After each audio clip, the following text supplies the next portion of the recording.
Alright guys, so we are just about done with the outside portion of this container build for a customer of ours. We've got one sheet to put up on the front here.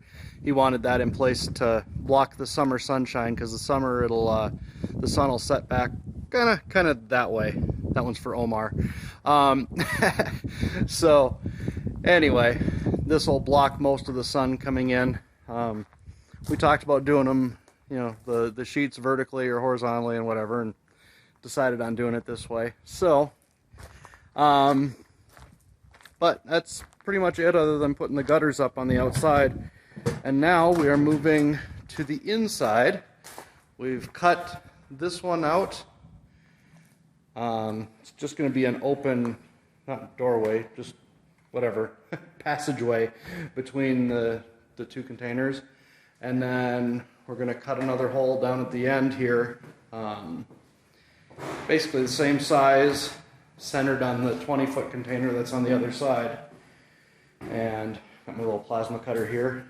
So we're going to basically cut that opening, and then we have to grind the bottom down here, because basically where this weld is, when I cut it with a plasma cutter, there's still a little bit of material left. I'll show you that. Maybe somebody's got a better idea of how to get rid of that material, but the grinder seems like the only way I can think of. It takes a while, but it is what it is, I guess. And then these hoops, the little rings for connecting your tie downs to, we have to get rid of one of those.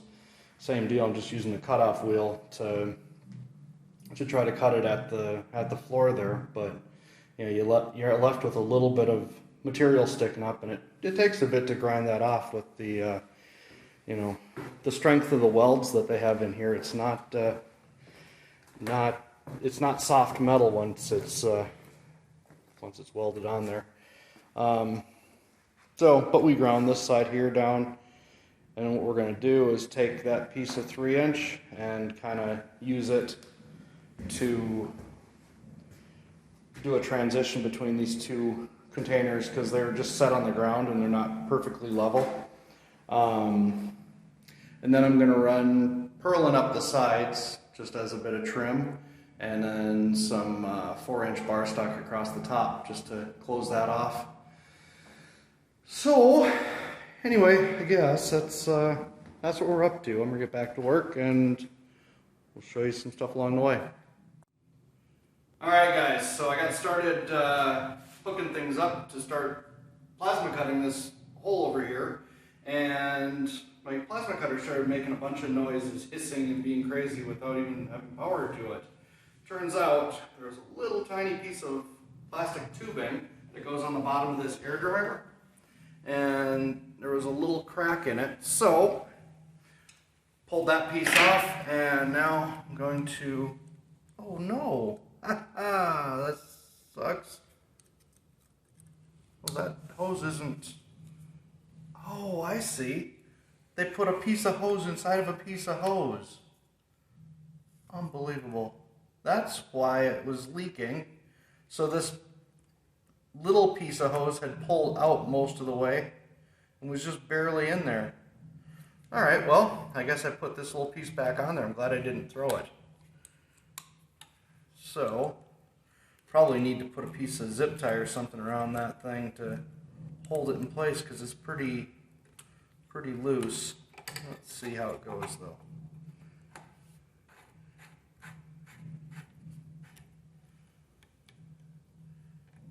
I suppose that might be why they do that. Or no, it rotates in there just fine.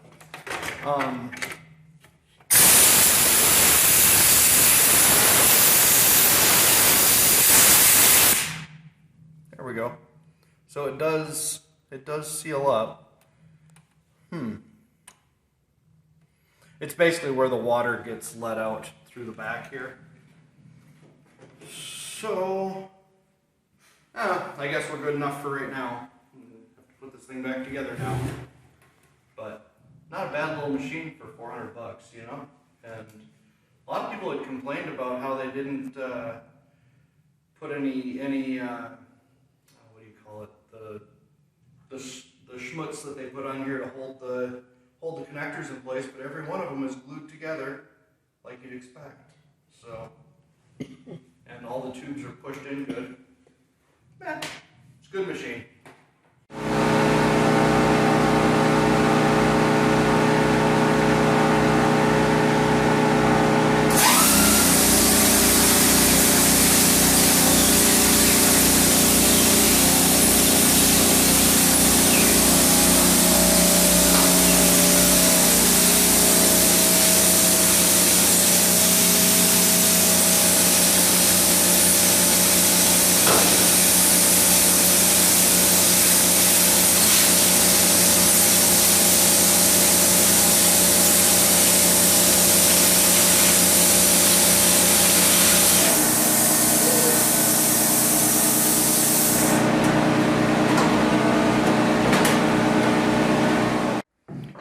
Alright, so this side's got a hole in it now, and I've got the other side marked off, so I'm ready to go over there and start cutting.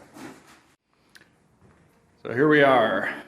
We've got our work clamp hooked up, everything's all in place, and I've got my lines drawed in, and yeah, I screwed up that corner a little bit, but caught it! Anyway, I'm going to try to cut it down at the very, very bottom of this one this time so we have less to grind, but we shall see. I don't want to blow through that bottom support though, so I guess it's not as important on this side because we're going to have a plate that goes over top of it as our little transition. Anyway, I'm going to get cutting. There we go. We have a hole in the wall now. Anyway, oh, I was going to show you this piece. Plasma cutter ripped right through that. Yeah, I know it's no big deal, but it's like a ½ inch thick, you know. So, anyway, now we're going to clean this up a little bit. Get rid of all the extra stuff, especially on this part that's closer to us, because that's going to be exposed. The other piece, we just need to grind down the further away part where we're going to have our little transition connect onto. But anyway, there we are.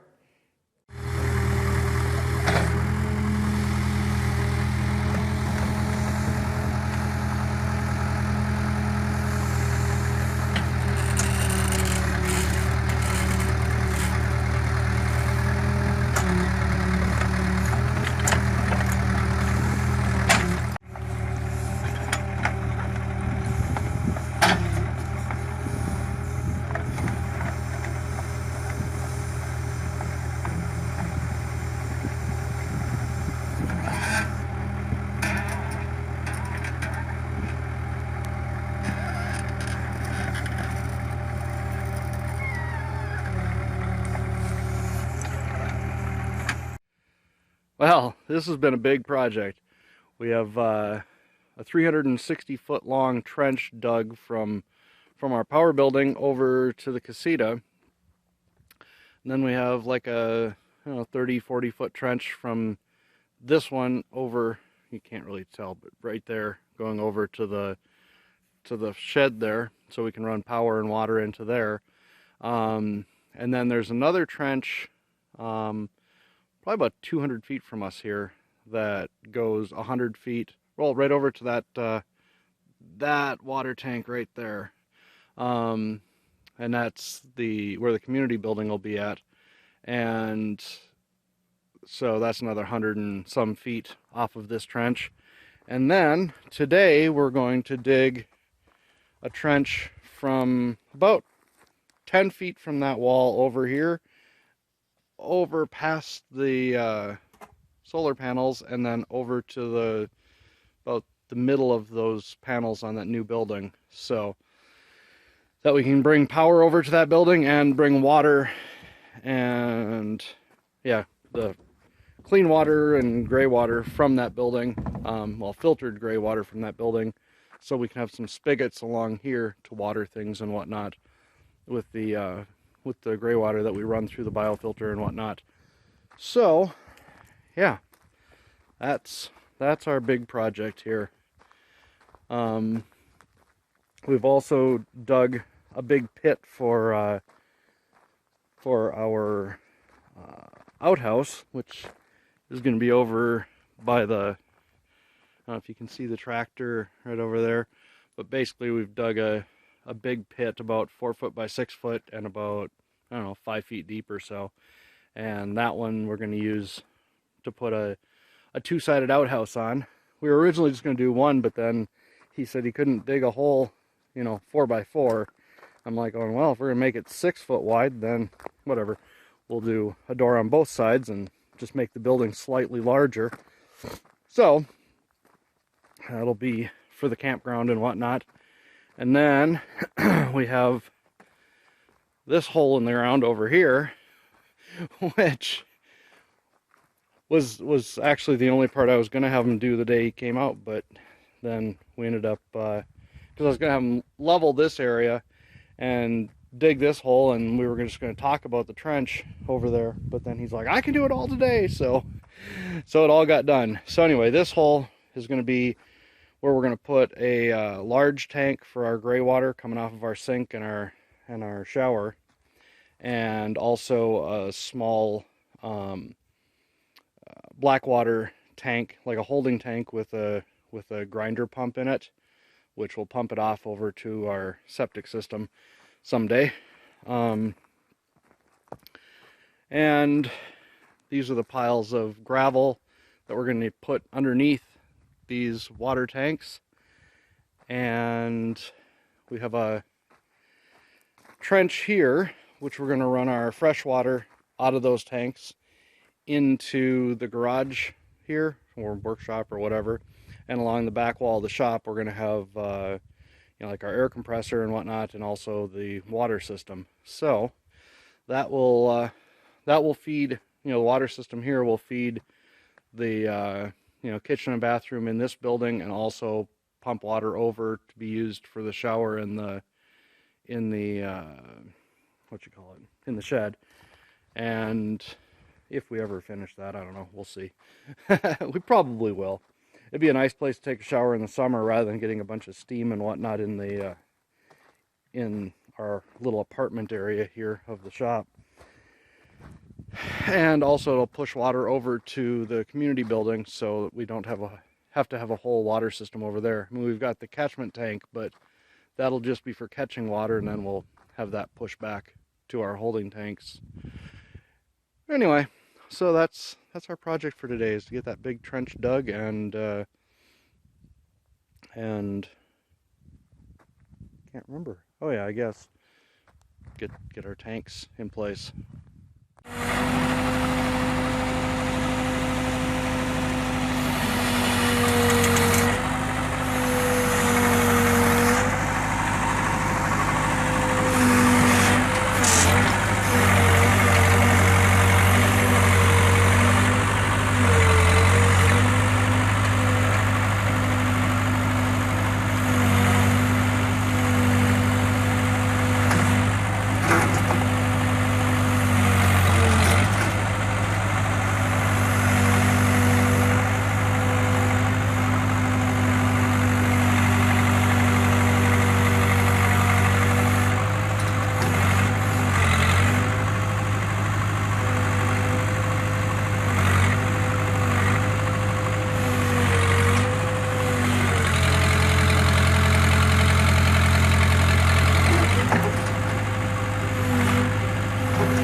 Alright guys, so a few hours later, we've got a trench like 150 feet long.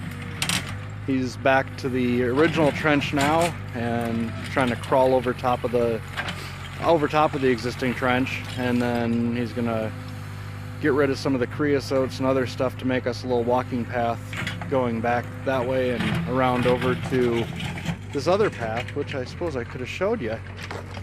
It's great when he's got it just drags the bucket and is able to rip out a whole path of these creosotes like nothing. Take us 2 days to cut this path, and took him less than 10 minutes. We have a nice clean path to drive our truck back in there to bring stuff to the garden and whatnot. So yeah, that's a fabulous thing. Anyway, so it's cost a little bit more than I expected, you know, whatever, but no, I shouldn't say that. It cost about what I expected, a little bit more per hour than I was anticipating, but at the end,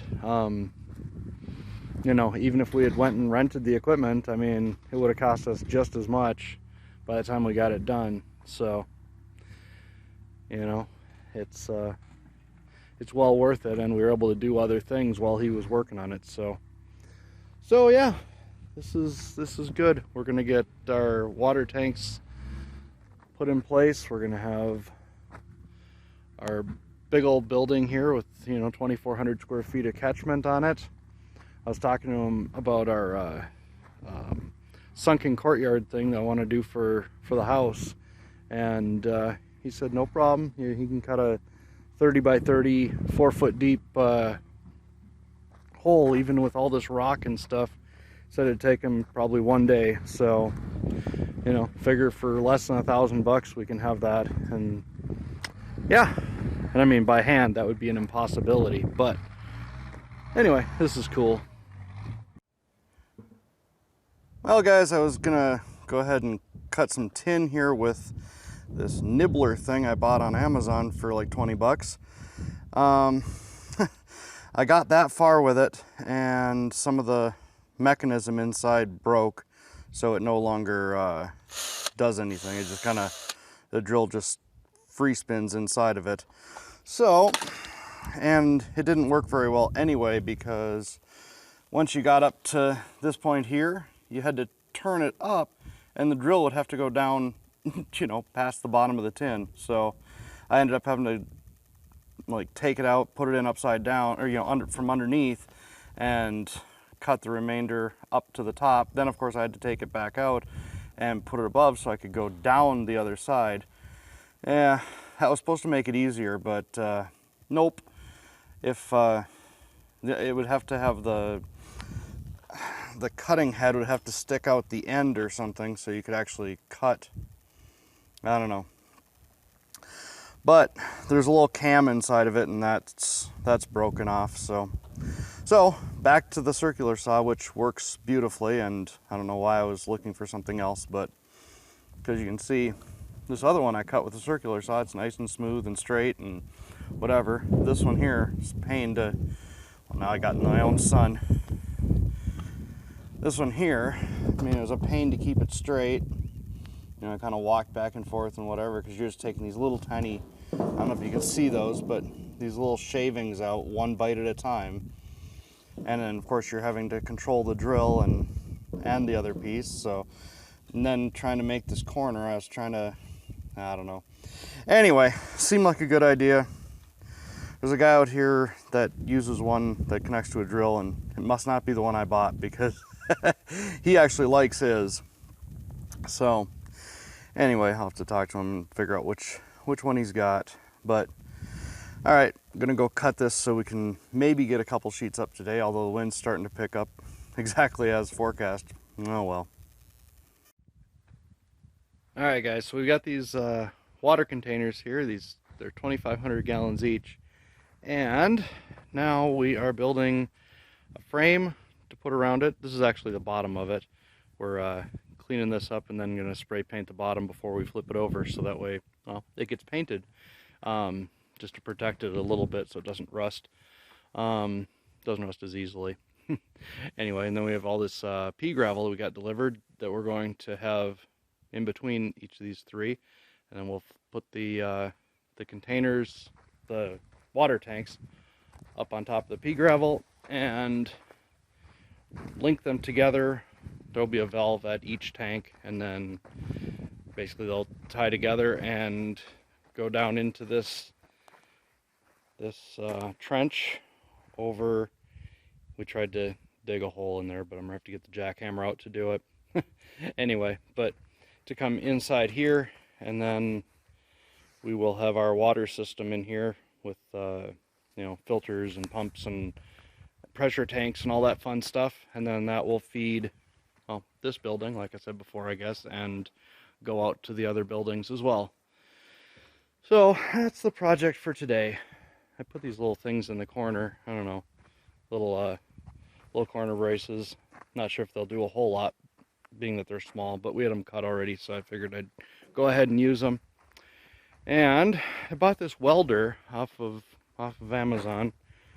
It's $315 after a couple of discounts and whatnot. It works really well, and it only weighs like I think about 25 pounds. So and it'll do MIG, TIG, stick. Yeah, that's it, I guess. But does everything, and it's got what they call lift TIG, so you don't have to have the pedal and whatnot. You just kind of touch it on there and it starts the arc up and away you go.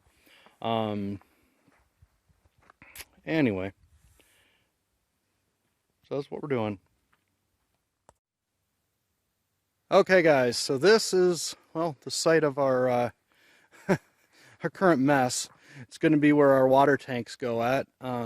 Those tanks right over there. Basically, we've got this 6-inch purlin. I welded it together in the corners, did little miters and all that, so it's pretty. We've got these boxes right here. This is actually going to stick up another 6 inches higher and match up with the output from the tank.